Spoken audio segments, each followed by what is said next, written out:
So while I'm deeply engaged in creating this new offering, my body mapping video library, which I'm so excited to launch soon, I wanted to bring back some fantastic Brilliant Body podcast episodes with guests I so enjoyed and wanted to make sure that you heard. One of them is with my longtime friend and colleague, Joseph CULP, who's an actor, a director, and the co-founder of Walking in Your Shoes. And we have a fantastic conversation about somatic intelligence and how it can be used for insight and transformation. And I hope you'll listen to it. If you already have, listen to it again. Here we go. The body has so much information about whatever the subject may be. The body is your mind. And so we use that vehicle to have an experience that can be very profound, that can move you through obstacles. We're all coming from certain limitations that could be based in trauma in our childhood or experiences we may have had. So our body has an instinct to cope and therefore armor itself. And so it can limit our ability to express ourselves, ergo, our ability to even know ourselves. Because I put expression and knowing very closely together.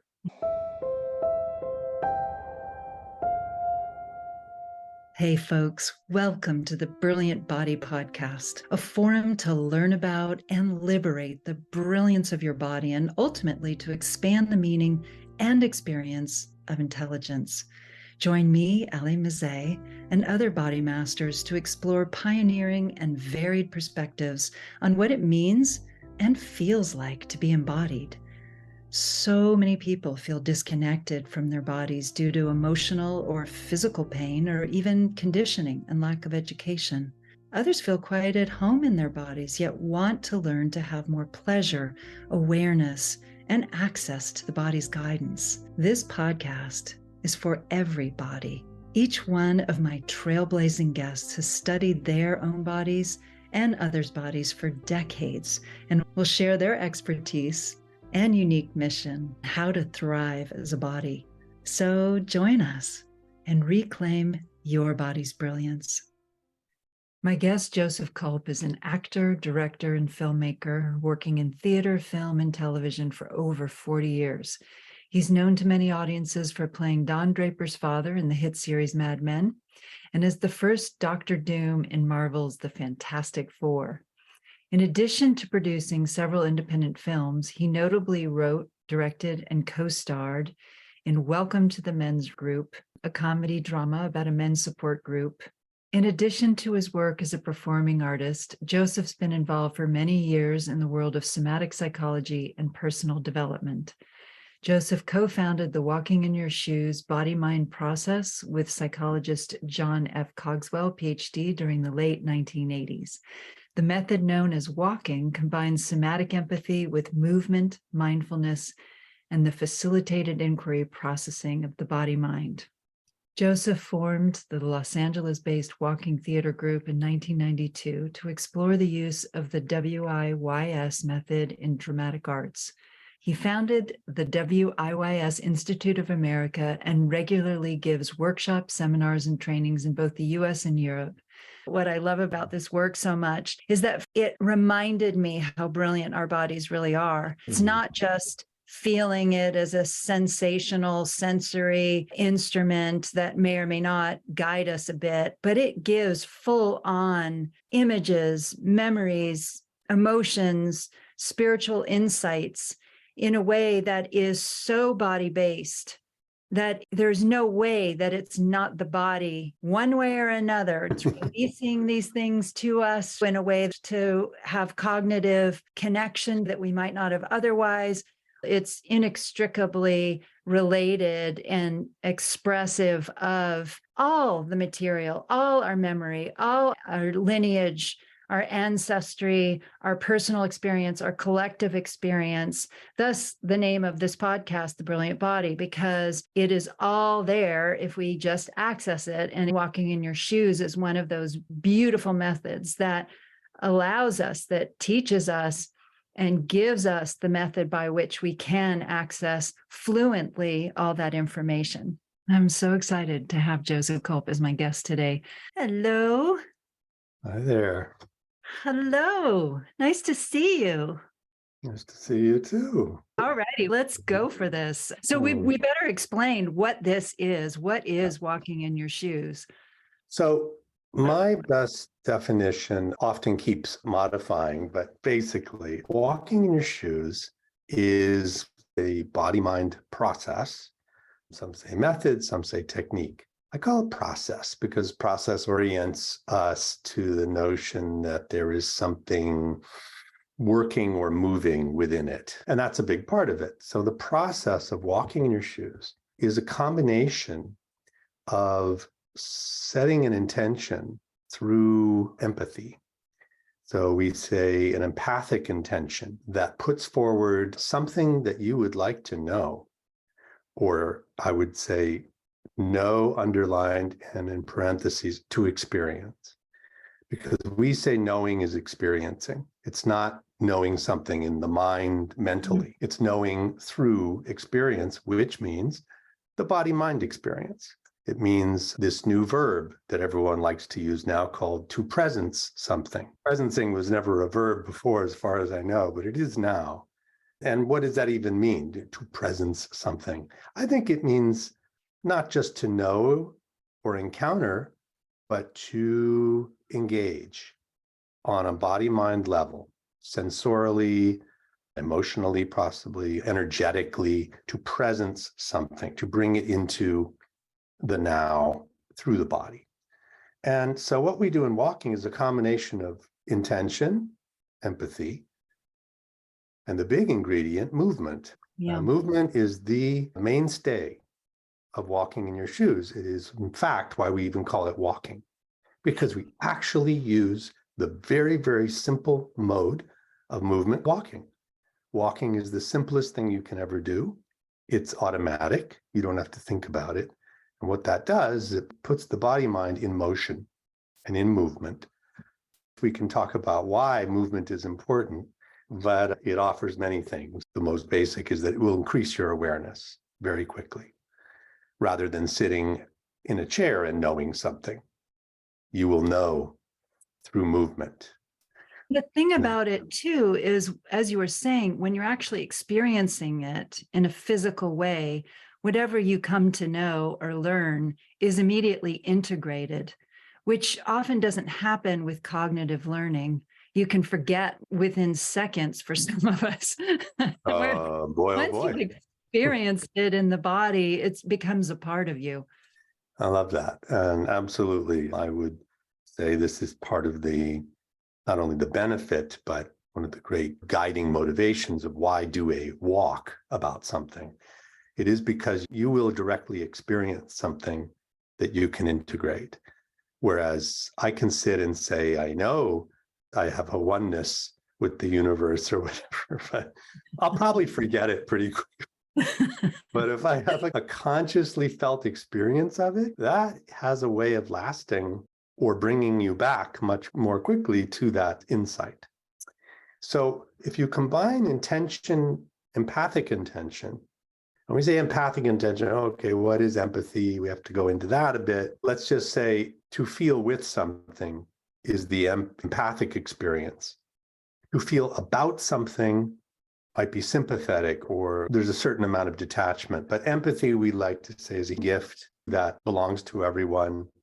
It has varying degrees, how much I allow myself to empathize with others or life itself, or myself for that matter, but it is a gift. And so we use that gift with the walking through the intention, go into movement. Movement then becomes consciously felt. Therefore, we are combining the third piece, which is mindfulness. Mindfulness being in full consciousness of what is happening as it's happening. And this is very key with all the studies that finally have been done about meditation and or yoga or the benefits to the body-mind of mindfulness. That is very different to have an action or an experience not being processed in the moment, felt in the moment, consciously aware in the moment. It doesn't last, as you said, or it just becomes a memory. This is very different. We add mindfulness to what is happening in my movement through this intention. And the fourth part of the walking experience, I would call the somatic inquiry process, which is usually working with a facilitator who facilitates your own self-inquiry into what is happening for you. And this combination of a facilitator walker experience co-create a very fully felt experience. And there are many benefits to that. There is a safe experience because you have a partner essentially in your walk who's there reflecting and supporting you. And helping you verbalize what you're experiencing in your body. So I find that it really helps bridge that gap. The corpus callosum seems to be firing much more easily when there's someone there able to help the right and the left. Absolutely. Go try walking around your room and just noting what's happening to you by yourself. You can do it, but you'll probably end up in the kitchen making a sandwich or something. You're like, oh, I thought I was walking my intention of self-love, but actually I'm just eating. And when you have a facilitator who's tracking you, who's with you, who's holding a container for you and mirroring the experience through language, through emotional content, resonance, if you will, that's a very different experience. That's an opportunity to go deep into what's this all for? What would you do this little process for? Anything you would like to know or clarify. I often say, what would you like to clarify? We have many blind spots in life. We have many things that are tugging at us that need attention, but we don't know quite how to access the information. You might want to empower something in your life that is nascent and wants to unfold, but there may be attendant issues, obstacles, fears about that thing that wants to unfold. The walking process is an invitation to allow that to come forward. And it comes forward at least three-dimensionally, if not more dimensionally, through your body-mind. And when I say body-mind, I mean the body, but the body is your mind. And so we use that vehicle to have an experience that can be very profound, that can move you through obstacles that you're not quite able to verbalize or even understand because they're at a level of bodily experience that just simply because of our complex human nature can be very difficult to associate. In fact, we're often very dissociated. And walking in your shoes process has a way of, as you said it at the beginning, of shortcutting that dissociation and getting right to the heart of the matter, right into the heart of your body and your psyche. I don't think I did say that yet, but I'm glad you just did, Mm-hmm. because many of us view the body as being this subconscious and the unconscious, that it is somehow this fleshy matrix of all that we are, all that we have been, and the gateway to all we will be. And what I find particularly helpful and revelatory about this practice is it reminds us what we by nature, by birthright even, have within ourselves, that we have this capacity. If we hadn't been trained out of knowing through our bodies and as our bodies, we would naturally know, okay, do I want to buy that house or that house? Is this person good for me or not? Why am I afraid of something? Any kind of query that we have. And some people naturally do know how to just feel their body and what they call gut instinct or intuition, but this makes it fluent and accessible in a way that doesn't require sitting cross-legged for years, meditating to practice spiritual gifts to access them. This is, again, our birthright, our flesh, and our being. And walking in your shoes gives us, as you say, direct access to that at any time.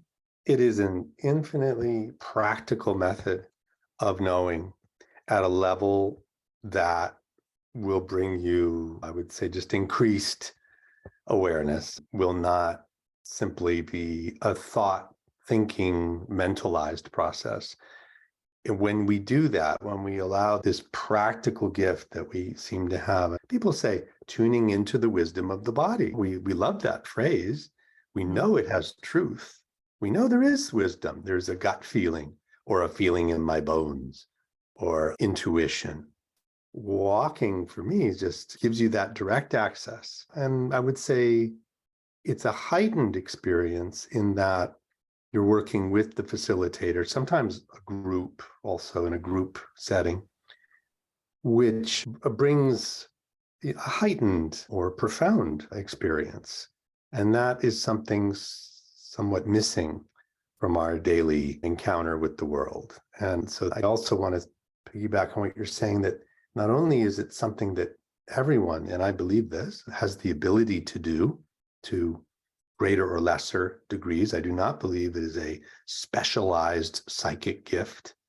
It is something that just needs a kind of combined model in order to access the things that everyone actually has access to. But we need a model that works for that. And somehow combining this intention, movement, the fact of our empathy, or the gift of it, I like to say, and the inquiry process will bring you there. Interesting you call it a model and not a method. I mean, I know you call it a method as well, but I'm curious about that use of the word model.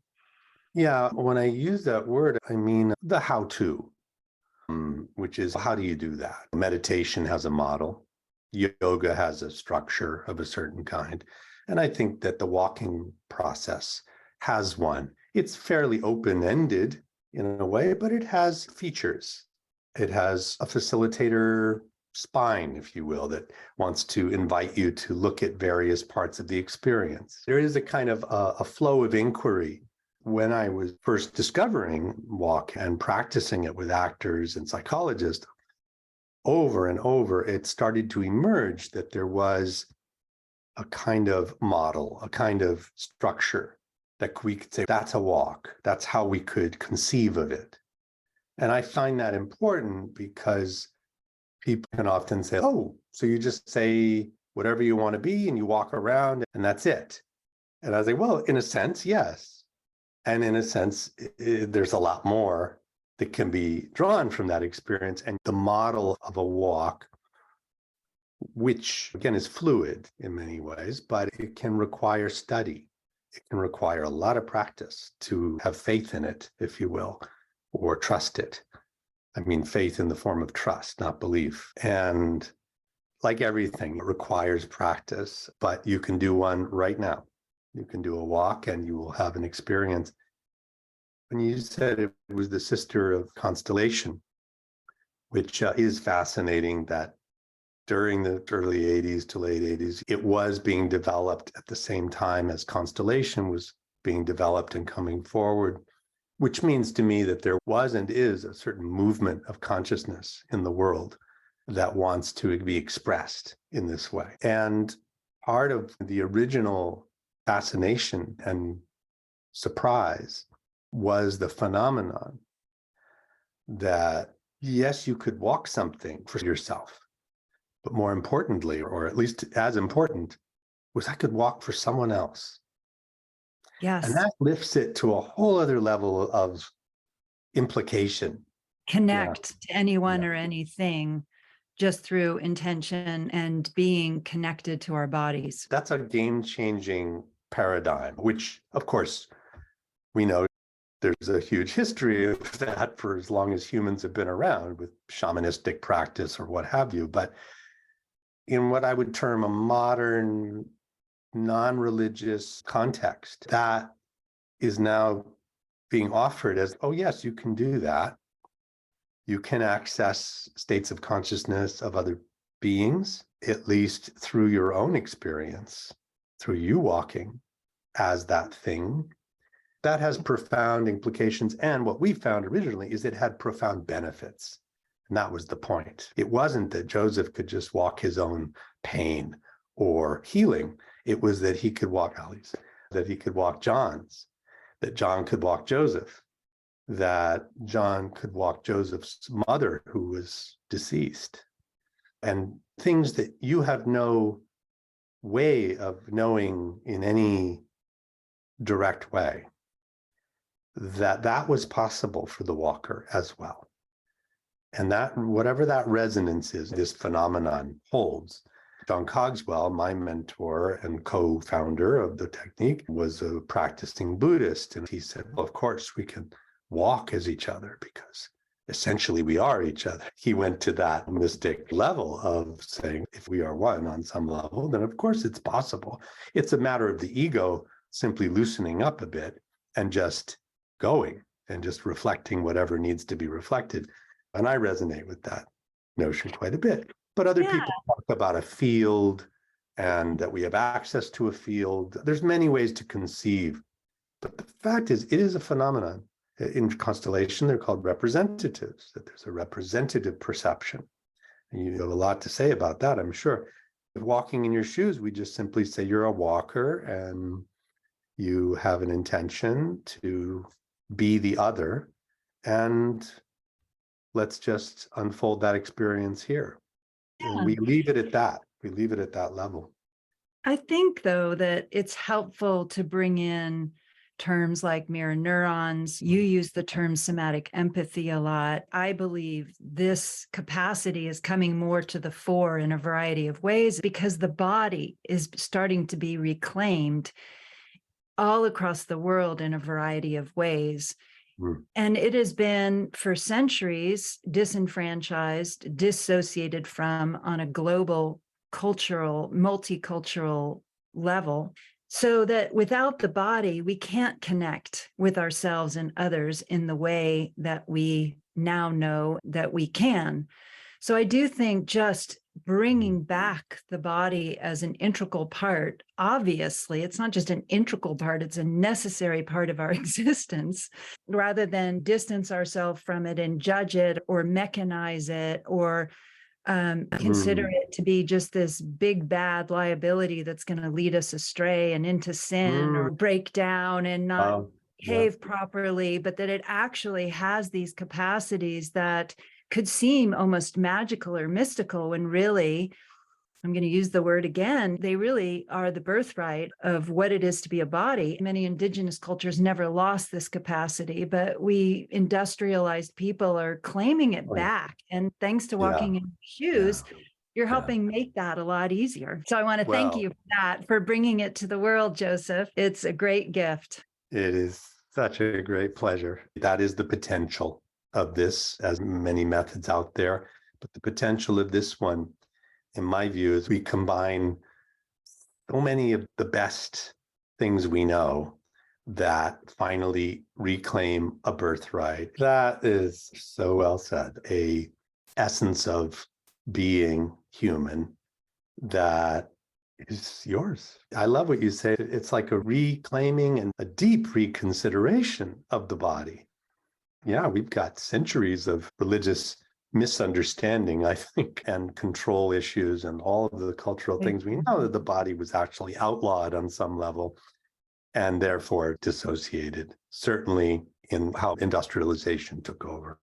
That's a whole other discussion. But what's happening in every culture, this has all come up now, that we all are on a process of reclaiming body for what it is, what it can be, what it naturally is. And boy, that's exciting to think that. And walking is certainly an evolutionary growth out of that impulse to become more conscious.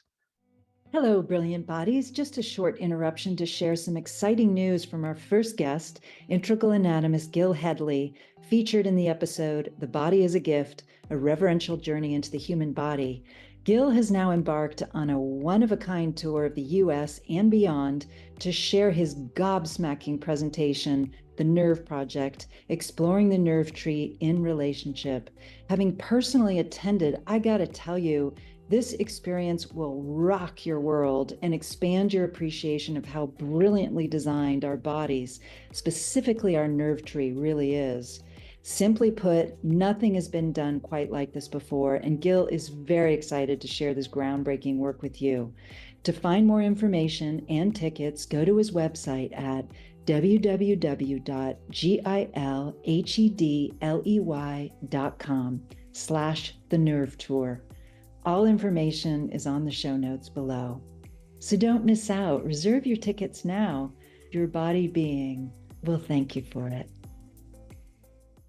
With all the problems of human civilization, at the same time, maybe because of the problems too, there is an impulse to become more and more aware of our potential, of what we are, what we can be. And that has to do with removing a lot of things that are in the way. Yeah, a lot of armoring, both psychically as well as physically, emotionally, between each other, especially with ourselves. If walking was to add something to the growth of the world, it would be the growth of a single human being, each of us. We were lucky, the two of us, to even be in a time where we could have access to that idea.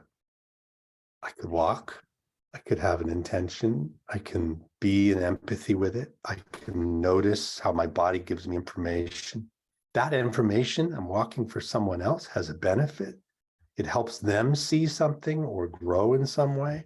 We're working together. It's phenomenal. Yeah, we would have been burned at the stake for sure. It's audacious. Yeah. It's even audacious still within the context of our everyday world that we see out there. And I don't say that out of a great ego or something. It's just, it is fantastic that it's happening and that we have the possibility. There are other things to do. I just don't know anything that's more exciting at the moment than doing this work. As soon as I had the early epiphany in my early 20s, when this kind of hit me, and then it became a lifelong sort of quest. Some things come and they go and they pass away, and this one never has. It grows. So how did it feed your growth as an actor? And how did your experience as an actor expand your capacity to walk? There's some marriage there that is hard to completely put words to, but certainly when I was first working with Dr. Cogswell, it was all about art to me. It was all about creativity. It was all about acting. I was a young actor. I wanted to be a good actor.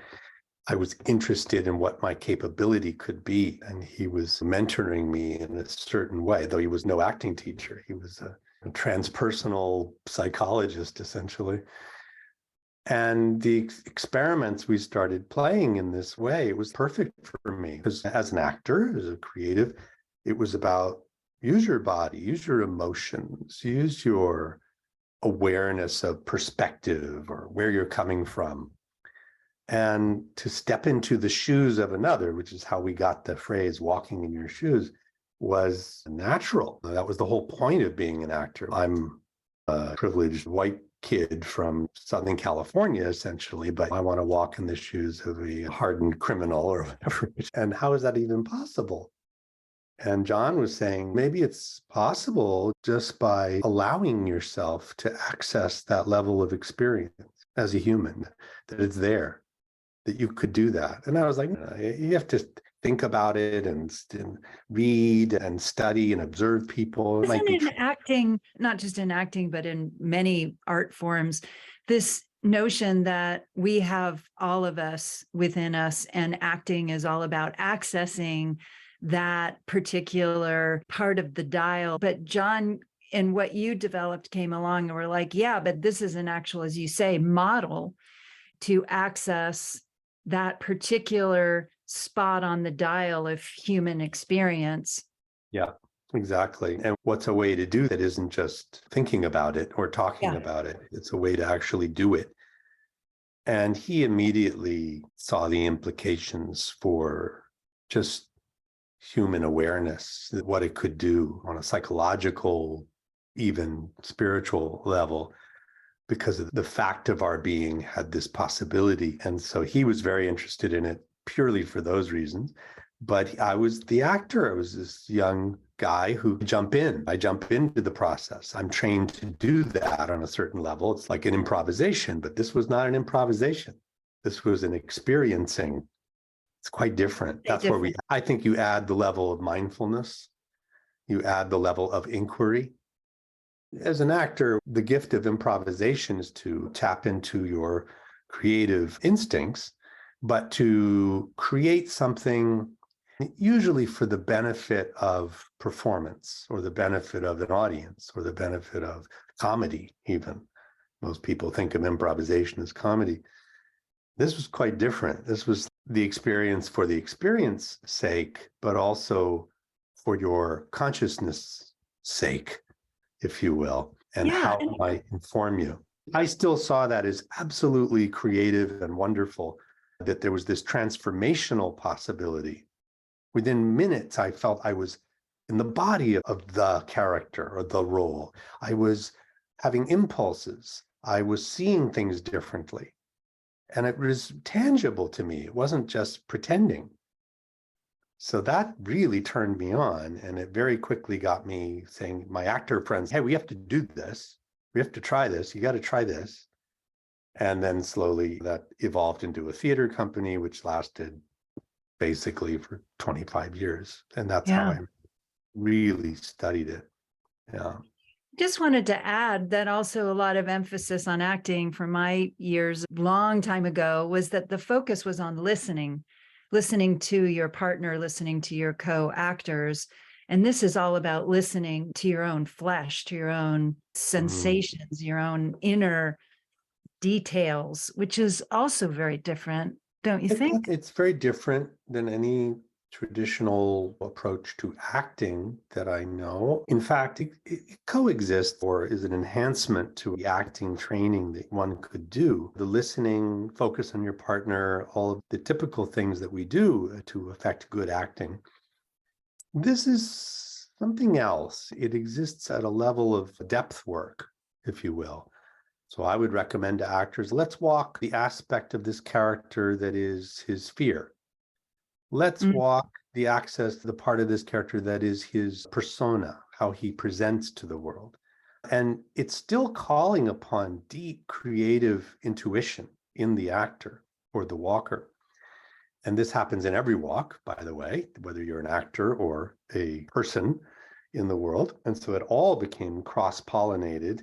It's still tapping upon your deep creative instincts and resources, but I dare say in a way that's much more direct, simple, immediate. It's one way of exploring many aspects of a story, a character, whatever it is I'm working on.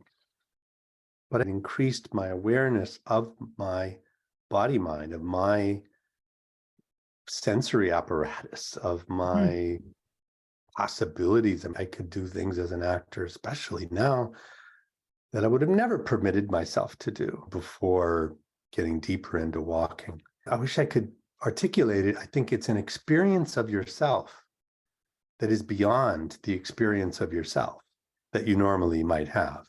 We all have a certain amount of self-construct or concept. Ali is this person, Joseph is that person.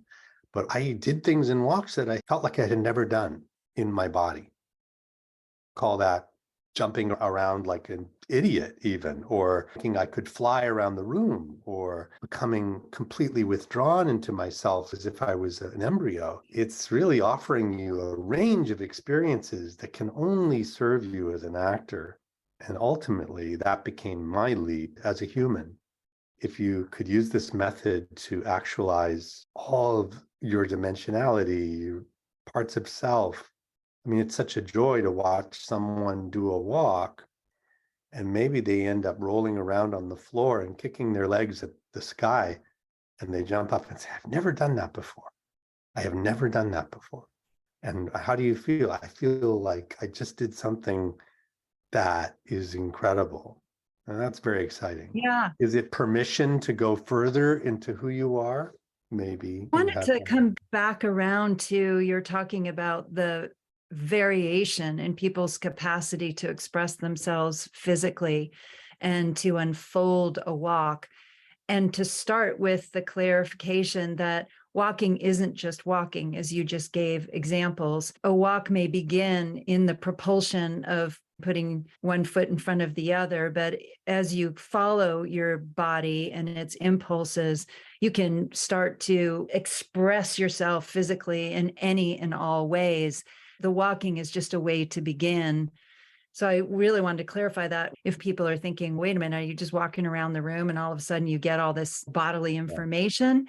It's this beautiful way of following what your body is feeling to do. And with that fluent listening on a sensory, physical, sometimes mobile, sometimes immobilized way, you're able to continue to unfold the sensory, emotional, and sometimes deeply psychological information that comes. Absolutely. Yeah. It's important to clarify that when we say walking is taking on a new, for us who use the method, we could say we redefine walking, which we do every day, most of us, from one point to another. And then there is a walk, which I would like to capitalize it if I could redefine it in the dictionary. My dream is that one day it will have a capital letter and it'll be a proper noun. And people say, oh, a walk, that's a different thing. That's a consciously engaged movement process that is to access deep information. That could be a definition. And that's quite different. So when we walk, and we do often start, I should say, with the locomotion of the body, because it's a simple method of movement that brings conscious content to the surface more readily, I think, than sitting. But that's a departure point. A walk, as most people would experience one, might be just walking and moving around the room and reporting what happens to you in this intention. But it's a departure point. It may go into deep expressions of the body, deep expressions, as you say, of emotion, of intention, of physical gesture that have great potential to maximize your understanding and fulfillment even of what wants to be shown through you. And so we, as facilitators, bringing that piece back in, we're there to support, encourage the free flow of impulse. I love how you say that, the free flow of impulse, because it does, I don't know if you would say require, but it is greatly enhanced the more uninhibited one's body is, which comes back to body armoring, comes to trauma, it comes to dissociation, that the more unresolved trauma and inhibition there is, the less available one's body might be to express those impulses that want to come through. So I wanted to come back to that as well. And talked about the variation of expression that happens if people are either just not familiar with it and it's new to them. That could be a very different thing than working with somebody whose body is an instrument that they're super familiar with to release and allow to express whatever comes up, even if it could seem in other contexts embarrassing or odd or ridiculous or illogical. A walking process is below a logic. It's not rational in any sense. It's tapping into free flow of impulse, which basically means something that's terribly organic. It's not linear in any special way. It's emanations of impulse. And so that means the body is likely to be at least wanting to show itself or connect with itself through movement that is not ordinary what you allow yourself. And so walks have this great potential to be an education, I think, of body and emotional intelligence. Those are two fancy words that everyone uses now. I often wonder what they mean because I see it in walks all the time, an increased sense of what you really are feeling on an emotional level. Most people, including ourselves, dissociate from our emotions. What am I even feeling in this moment? Oh, I feel okay. Okay is not an emotion. There's a disguise, and the walking has a way of pulling those masks away and allowing you to have permission to feel exactly what you feel. And your facilitator is there to support it. And so too with the physical expression. Again, the body has so much information about whatever the subject may be. and your relationship to it. Maybe we touch on that now. We're all coming from certain limitations that could be based in trauma in our childhood or experiences we may have had. So our body has an instinct to cope and therefore armor itself. But we also come from environments or society that limit our range of expression, what we're allowed to express safely. And so we're coming from at least those two conditions. And it can limit our ability to express ourselves, ergo, our ability to even know ourselves. Because I put expression and knowing very closely together. And Ultimately. also body intelligence and emotional intelligence. If you can't feel your body, you're probably less likely to feel a lot of emotion. I don't know if that's true universally, but I think it's fair to say it's fair to say, a good bet that the less you can feel your body, it's harder to get to really experience your emotion. And there's a lot of things out there in our various cultures that want to condition us to do exactly that, to not express. In fact, even in certain societies, religions, or cultures, it's bad to express. So what walking does is counter to all that. It is a countervailing paradigm that says, nope, it's actually the opposite. It's good to express. The walk is allowing you to do that. And if you stick with it as a practice, I've seen it many times over the years, including in myself, you will grow with that capacity. You just will. If you keep doing walks, you will grow in terms of your lack of inhibition, your ability to directly express, even be radically honest about who you are and what you're feeling.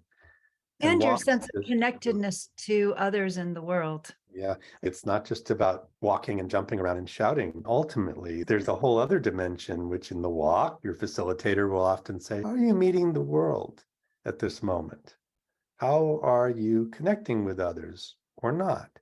What's your relationship to the greater sphere? And boy, there's a lot of potential to unfold there. Our ability to connect and our desire to be seen and be connected with others. I think it is also part of our instinctive birthright, as you say, fact of our being. We could be sheep or we could be lions, whatever we are.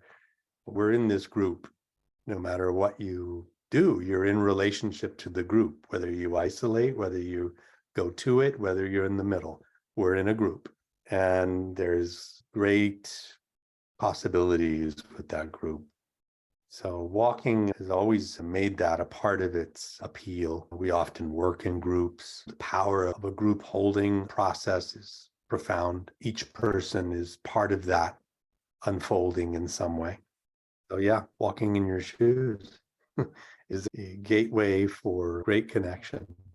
There's also this phenomenon of body armoring. And I think we should definitely go more into that because there's a reason why people, besides cultural reasons, armor up just to survive.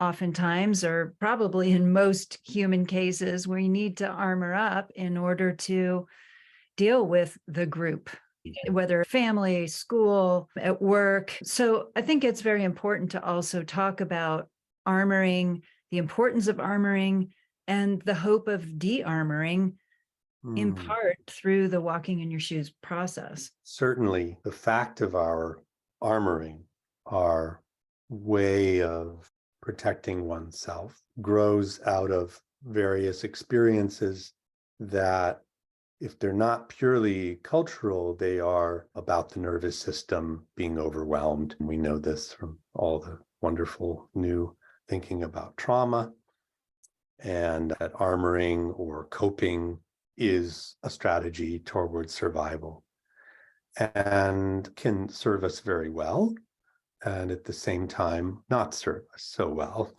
because the very basis of armoring is I may be protected, whether it's through my muscular tension, how I regard my body, or I think armoring goes into the realm of even what I allow myself emotionally to feel or express, and I would even reach it further into what I believe. what I choose to believe can be an armoring, whether it's racial or sexual or whatever, gets into that realm too. Yeah. And we order our behavior based on so-called beliefs. It may be the other way around too. I'm not sure. So all that has served us to survive, and all the best thinking on trauma work today says that. It says, look, you managed to survive by doing strange rituals that make you feel safe, or holding your body in this strong, erect way, or withdrawing into yourself.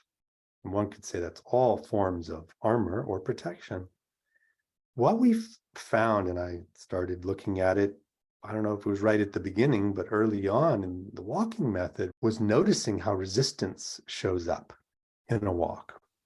So it was natural resistance, and it could come in the form of the body, where there was perhaps a resistance against vulnerability, which is something we also might want to talk about, how vulnerable I am. My openness to how much I feel.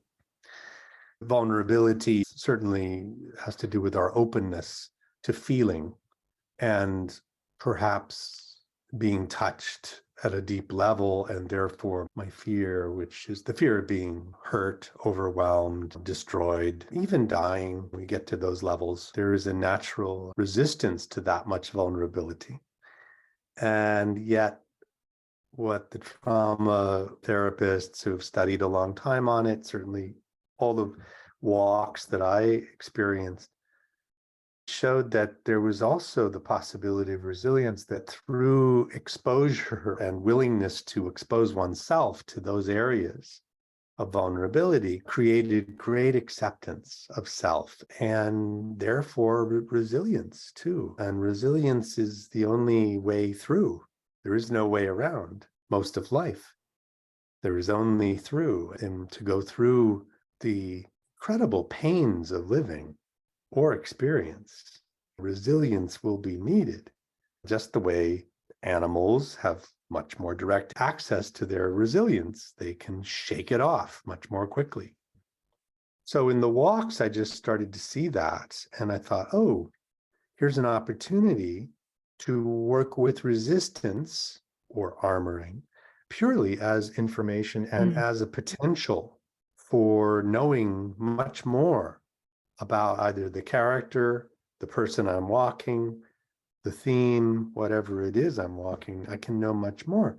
If there's a resistance, for instance, I want to hold my fists. Why am I holding my fists so strongly? And the facilitator would work with you and say, well, what's happening there? Can you give that a voice? Or is there a movement that those fists want to do? And is there a feeling that comes up from it? So there's so much potential in my armoring. This is my armor, or the band of tension across my chest, or the feeling I have to cover myself, or I want to go up into a ball. We don't say we got to get the person out of that. In fact, what we want to do is honor that armor and say, what does it have to say? What does it want to do? Why is that showing up in this theme? How is it connected to the theme of this walk? And if you let that walker and support that walker in having that experience, something remarkable will happen almost always. It will fulfill itself. It will fulfill what it needed to fulfill. And almost as if, and I hate to use the word by magic, it's not magic, it's a natural process, an organic impulse. It will allow itself to release. You will see natural release of armor into a softening, into another possibility.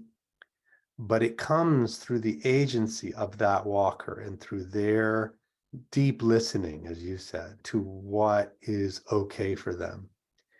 And so the potential is, when I do the walking in your shoes trauma work, is allowing the body, mind, nervous system to have that completion consciously around the armor that is needed. And it can be in one walk, it can be over several walks, where that person who has needed that armor has the opportunity to remove it slowly, sometimes very vigorously, sometimes with deep emotion, and consciousness and awareness of what it's like, that it could be safe to live without that armor. So this is a wonderful part, I would say, of the essential process and essential method, is that we allow and honor and help that walker or person discharge whatever is needed about their armor. And we build this on the legacy of people like Wilhelm Reich and Alexander Lowen, who talked about bioenergetics. And if you move that part of the body, you will release something. Yeah, I was Not writing be papers released. on them in college. Yep. I remember you telling me that. And we are absolutely building on that legacy of study by doing these walks, where this is always present. It's an ingredient. John Cogswell said, he told me initially, keep doing that movement, because he knew Al Lowen and knew his work quite well. He says, if you keep doing it, something is likely to become conscious, because the body is holding intelligence and awareness, but usually at a subconscious level through its holding of the musculature and energy. Yeah, I was going to say, most of us just sitting around, not experiencing our bodies in that more detailed way, don't tend to necessarily even know what it is that's really bothering us, or how we're armored, or what the armor is there for, because it might have started 23 years ago. And yet, when you put this in motion, and as you say, give it a voice and a movement, all that old material and memory that's been suppressed can be revealed. And I also wanted to add, Joseph, that the gift and efficacy of mirror neurons also work so beautifully in walking in your shoes, because somebody else can walk your trauma, somebody else can walk your armor and discharge some of that armor for the person whose walk it is. So I'd love for you to speak more about that too, if you have a particular example of that, where the person themselves might have been too traumatized to do that walk themselves, or a part of that walk, and somebody else did it for them and was able to help them release it. This is truly one of the, to me, just the most beautiful gifts of the walking process, that we do walks for others on whatever level and whatever subject they want. And particularly, let's go right to it, since we're talking about body armoring and association with trauma, dissociated state coming into association again, or integration. This is possible. Certainly the mirror neuron component must, one day we're going to get a study and we're going to get to somehow map what is happening with the mirror neurons. Yes. And by the way, not unlike theater in a certain sense, which is where I originally come from, there's a kind of circle of empathy going on in that theater, and ergo in a walk, where the client person who was asked for the walk says, would you please do this walk for me, as the extension of me, as my proxy, if you will. And I do liken that a little bit to as if the audience said, I have a pain, would the actor please now act that for me? Mm-hmm. Or I have a problem, or I have a psychic disturbance. Which is why we go to the movies, of course. Which is why we go to the movies, why we go to the theater. It was, to me, back to the original shamans in a cave doing stories. It was all for the benefit of the whole integration of the group. So let's take an example, though. How would this work? Because I think the trauma specialists, and we have something to offer them, they don't necessarily go to this level yet. I want to say it's not acceptable yet. Now, in body psychotherapy, we're including the body, which is terrific, but weren't doing that 30 years ago either. So things are getting modified as we go. But already what we do with walking is say, sure, this trauma, you're just opening this up today with us. For you to directly get up and say, I'm not going to walk the trauma of, God forbid, when I was raped, or if I was abused, or when I nearly drowned. Because today I still go into an elevator and I feel claustrophobic and I have PTSD. And how am I going to work with that? And am I going to get up and just walk that myself? That's really scary to say, I'm all on my own out here. I don't care if there's a group and a facilitator. We need to approach this in a safe way. And somatic experiencing have their ways of doing that. But we take it one step further and say, someone can walk that for you. And that is okay. And this is a way for you with your trauma to begin the process of renegotiation and begin gently, if you will, to open this up. Gently meaning you might not actually walk the incident itself or your experience of the incident. You might walk just an aspect of it, or even the resolution of your own healing process or something. I just wanted to add that too, in case people think, oh my God, you would make me walk when I was raped. I just wanted to clarify that. One of the parts which takes a little more time to get into is there's a pre-walk process where the facilitator is working with a client. And in that pre-walk, it's all about inviting them to be authentic, but also to feel very safe in engaging, touching on this. Not to mention the fact that there are times many traumas are not even known. Yes. And we actually don't even have to know. Because when you come back to the mirror neuron effect, there is something there that we don't even need to have a lot of information about this. And the facilitator will work with you and you'll come up with a walk together, a frame, we would say, a frame, which will be the empathic intention. And it's always phrased as, I am now this subject. And so it can be phrased as, I am now the trauma. I am now my relationship to that event. I am now, certainly we can use the word healing or recovery from this. And of course, most people are like, yeah, that's what I want. I would like to just visit that memory. No, I would like my recovery. I'd like to see what that looks like, what is needed. And that can be a walk. So already you're inviting a client to be in that state of choice. As we say in the trauma work, the whole point is that choice was often taken away. Yes. Now you have choice. You can choose how to work on this. You can choose what is right for you. You have that agency. And so already you're working on that level. I did a walk recently for a person that had a near drowning accident when they were 5 years old, really young. And they're convinced that it's still with them. They said, I still have problems. I get triggered, claustrophobia, elevators, small spaces. There are moments feel like I have a PTSD reaction and I get anxious, anxiety attacks, and so forth. Would you like to walk this? No, but I would like you to walk it. Okay. So I did a walk for this person. And a lot of things happened for me in my, let's say, co-resonance with this person, if we look at it that way. I'm just open to whatever's going to happen in my body experience and in my perception. And I had a sense of being in a box, and I had a sense of falling, and I had a sense of darkness, and I had a lot of impressions. And at first I was quite dissociated from it in my walk, which is very interesting. Even though I was going into a dissociated state, the client was having, I would say, immediate sensations. When the walker walks for you, it's as if they say, let me take that from you. Yes. And let me move it. So you're not, talk about armoring. In a way, I was saying to the client, give me this.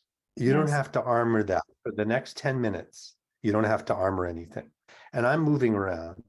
And their body, in this case, in this walk, immediately started to discharge emotionally. Certainly there's tears. There was sadness, certain grief for that experience. And she let her body open up. The legs came out. There was even discharging, I will say, from the belly, air coming up, belching, and she just had to allow it. And she did. And I said, just allow that to happen. It's your body just saying, I'm letting some of this armoring out, air coming up, trying to get out. And she was just sitting in her chair while I was walking and moving with this. And ultimately, I started connecting with the feelings in my hands and my arms that wanted to push very hard against all this darkness and this dissociated inertia. I was going through stages of what was like a paralysis, or a kind of freeze going on. But now there's a resource coming up because I'm allowing the freeze to be there, by the way. I'm not saying get out of the freeze. I don't do that. Be frozen. How is it to be frozen? Can you be more frozen even? How do you see the world from the frozen point of view? And ultimately, something starts to arrive that, again, I think is purely natural. Maybe it's the principle of survival, what have you, that says, no, there's something I've got to do here. There's something I've got to access. And then I was just fully engaged energetically with a lot of movement and I said, I have so much power at this moment. It's unbelievable how much power I have. 2 minutes before, I couldn't feel a thing. And all of a sudden, my body's having an experience of profound power. Like this is the power where they say mothers lift up a car to get their kid out. It was like, I could do it. I know I could do it. And I could do it is integrating in the consciousness too. I can do this. I have the power to do this. My client there was absolutely letting her body shake, letting her body discharge things, letting emotion be there, getting her breath back. And I even had an experience of the others where I went to people and felt I can be present with you now. Finally, there was a kind of evening off or leveling off in the walk. And I was able to say, I think this is enough.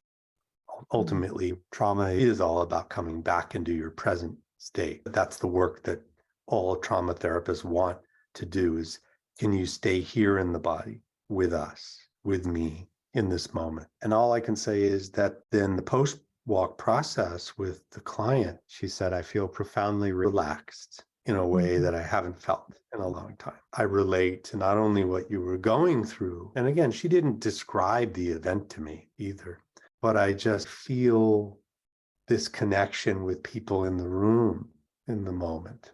And that's something I also want. So there were many benefits that happened from this. And I can't say exactly what is happening on the neurobiologic level, but what I do know is that she is able to relate to what the walker is doing, this person, through this lens of her trauma.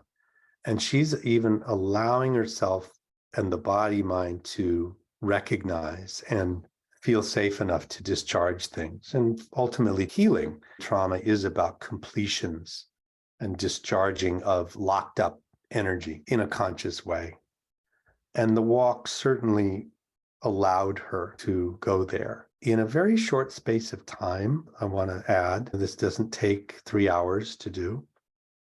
I even often time walks and go, we're going to do this for 10 minutes because I want you to know we're not just going to do this for your trauma for the next 90 minutes or something.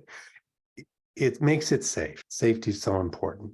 And also just the healing capacity for somebody else, as you say, to be willing to feel that distress, that pain, that terror for somebody is so healing in itself. It's so generous that we are willing to go to a group and say, yes, I will take this. I will feel this for you.